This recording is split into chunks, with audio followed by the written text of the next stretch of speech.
Salutations à tous. Vous le savez, sur le marché, il existe des constructeurs qu'on qualifie plus de favoris, d'autres qu'on qualifie plus d'outsiders, et les deux ont des qualités. Les favoris, vous les connaissez, c'est évidemment les Samsung, Apple et compagnie, c'est ceux que beaucoup de gens possèdent. Et puis, il y a tous les outsiders qui veulent essayer de se faire une place sur ce marché du smartphone tant concurrentiel. Et justement, il y a des smartphones en eux-mêmes qui veulent être des alternatives à des grandes marques.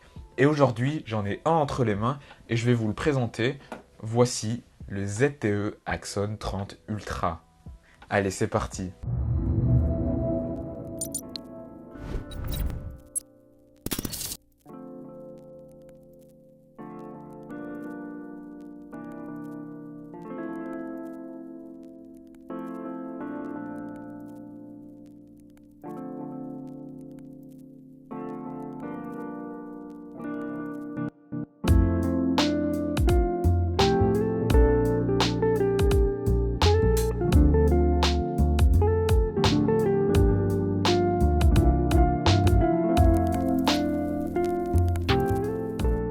Je sais que sur TikTok, vous étiez très nombreux à attendre ce test, alors je vous invite simplement à vous poser tranquillement. Pour débuter, je tiens à vous faire un petit rappel de la proposition de ZTE pour voir un petit peu ce que vaut sur le papier ce ZTE Axon 30 Ultra.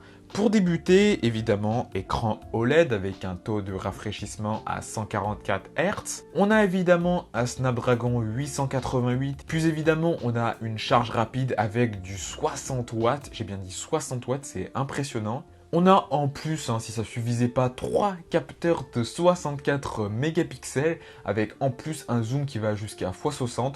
En gros, c'est un smartphone qui, pour ceux qui aiment les specs, c'est incroyable parce que toutes les spécifications techniques sont poussées au maximum. Mais est-ce qu'au final, sur le papier, c'est réellement concluant? Est-ce qu'au final, ça fait un bon smartphone d'avoir beaucoup de specs comme ça? Est-ce qu'au final, il ne faut pas d'autres arguments? C'est ce qu'on va essayer de voir en détail dans ce test complet. La partie hardware, on va pas se mentir, du coup, elle est complètement réussite. Pourquoi? Car on a vraiment en termes de design un téléphone qui est impeccable, qui est réellement réussi avec une excellente prise en main. On a en plus des finitions qui sont en termes de qualité très impressionnantes. Pour le coup, ZTE a fait un travail titanesque. Par contre, je vais pas vous mentir, la première fois que j'ai vu ce téléphone, j'avais vraiment l'impression simplement de voir un S21, voire même un Note 20 Ultra. Donc clairement, ça s'inspire de Samsung et je pense que ZTE le montre très clairement. Et puis pour revenir sur le hardware pur, la puissance avec le Snapdragon 888, elle est juste impressionnante. Pour le coup, vraiment, il n'y a rien à dire sur ça. C'est juste impressionnant de qualité, de fluidité et de rapidité. Donc là, dit comme ça, on est réellement sur un smartphone parfait parce qu'il n'y a aucune concession qui est faite et pour seulement 749 €, on peut se dire que c'est juste incroyable. Mais venons-en maintenant à la partie logicielle. Bon, forcément, le software, lui, il est quand même pas mal du tout. On a MyOS, donc c'est une surcouche qui est par contre, je trouve personnellement assez lourde, assez compliquée à comprendre sur certains points clés, mais elle est quand même assez réussite, je trouve. Et puis évidemment, sachez-le, tout est très fluide. Je mets bien beaucoup de traits parce qu'on a un écran avec un taux de rafraîchissement à 144 Hz. Tout ça accentue énormément la fluidité du smartphone. Par contre, la seule chose qui m'inquiète beaucoup, c'est au niveau du suivi de mise à jour, parce qu'on peut faire le meilleur software du monde, mais si on n'assure pas un réel bon suivi, ça posera questionnement et moi personnellement je me pose vraiment des questions autour du suivi de ZTE. Je me suis un petit peu informé, j'ai cherché pas mal d'articles, etc. ZTE en termes de suivi c'est très moyen, donc si vraiment pour vous un bon suivi de mise à jour c'est important, déjà vous pouvez oublier presque ce smartphone.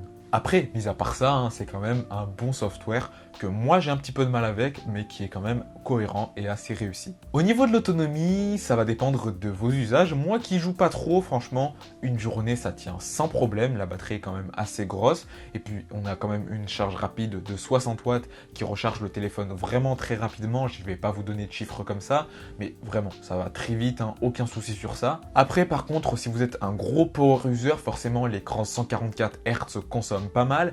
Et c'est vrai que vous aurez peut-être un tout petit peu de mal à terminer votre journée. Mais mis à part ça, clairement, si vous faites pas plus de 8 heures d'écran de smartphone, voire même 9 heures, tranquille, vraiment vous allez tenir la journée. Mais là où on attend vraiment le ZTE Axon 30 Ultra, on le sait, c'est évidemment au niveau de la photographie. Qu'est-ce que cela donne au quotidien? Est-ce qu'au final les résultats sont si bons que ça? Et bien c'est ce qu'on va essayer de voir ensemble. Alors, en termes de photos en qualité pure, franchement, les clichés sont impressionnants. C'est ultra qualitatif en termes de qualité pure d'image et vraiment, c'est super exploitable pour du Instagram, pour partager en fait sur des réseaux sociaux. Vous allez vraiment vous amuser.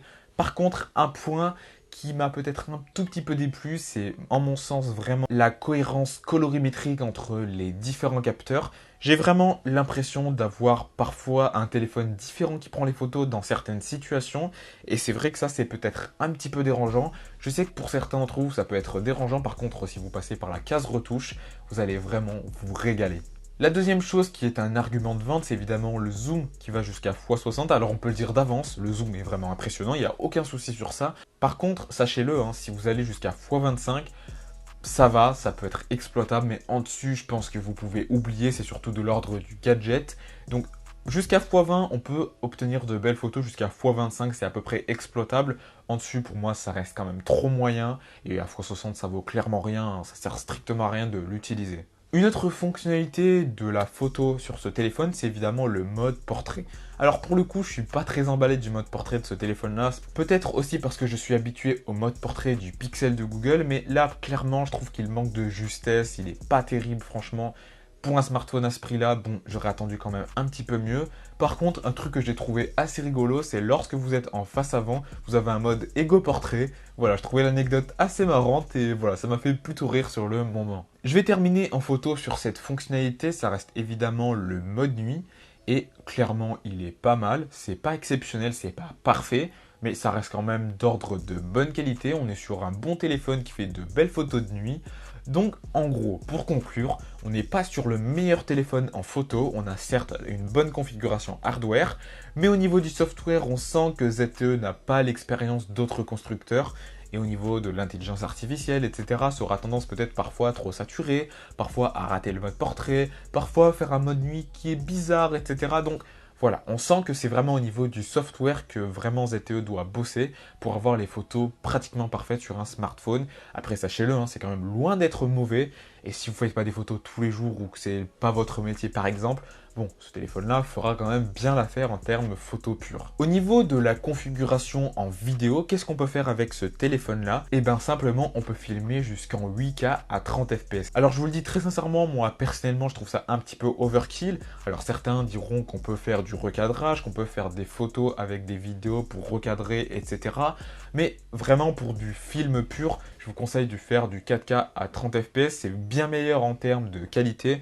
Sur un smartphone de la 8K, de toute façon, c'est clairement pas parfait. On le voit vraiment avec ZTE, avec ce produit-là. Alors, par conséquence, je vous invite simplement à rester sur le mode 4K 60 fps, qui est pour moi largement efficace. La stabilisation est vraiment bonne, mais je tiendrai à nuancer quand même qu'au niveau de la justesse des couleurs, parfois ZTE manque un petit peu de détails, etc.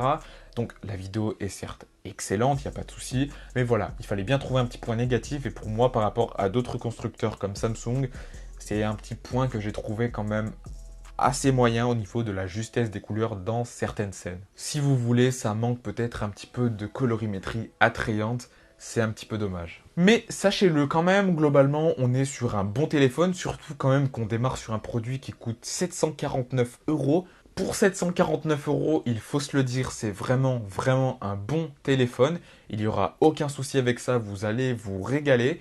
Si vous n'êtes pas trop exigeant en termes de suivi de mise à jour, si vous aimez les surcouches un petit peu lourdes, etc., bah sachez-le, il n'y aura pas vraiment de points négatifs avec ce ZTE Axon 30 Ultra.